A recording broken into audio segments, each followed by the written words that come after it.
Guys, another bag reco. Ito naman, panggala-gala talaga.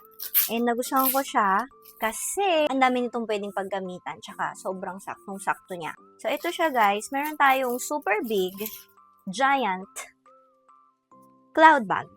Ganda, 'di ba? So, ayan siya. Ang laki niya, 'di ba? Kitang-kita nyo naman. Tapos, hindi siya adjustable na strap. Yan. Tama ba? Shoulder bag yung tawag dun. So, ganyan siya. Tama lang naman din yung kanyang haba sa akin. Pwede rin naman pa ganyan. Pa, ang ganda. Tamang-tama to. Kasi ang ganda ng kulay niya, di ba? Hindi naman siya super neon pero sobrang kitang-kita. As in, eksena-eksena kapag naglakad ka. And hindi lang yon pag gabi, di ba? Kitang-kita ka. Pag tumawid ka ng daan, hindi ka maaksidente or something na mabubundol. Kasi nga, kitang-kita na merong something na naglalakad doon sa kalye, di ba?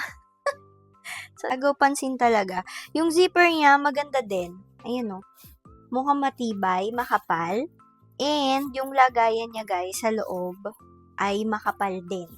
So, ngayon ko lang siya talaga makikita. Pero I must say, yung quality niya is maganda. And, ayan siya. Ang laki ng storage niya sa loob. I-expand pa siya oh. Malaki.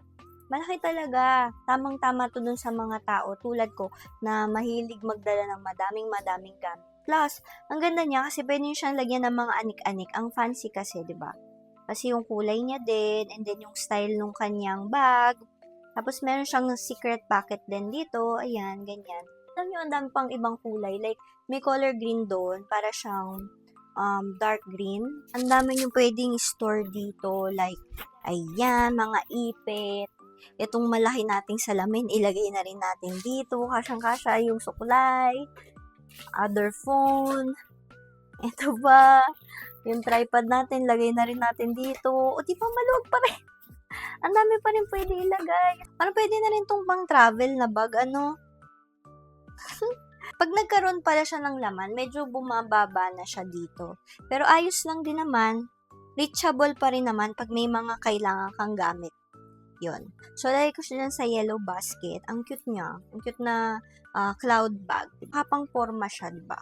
Pwede to yung mga malalaking mga pants, tas maluluwag na mga t-shirts, tapos nakaganto. Thank you!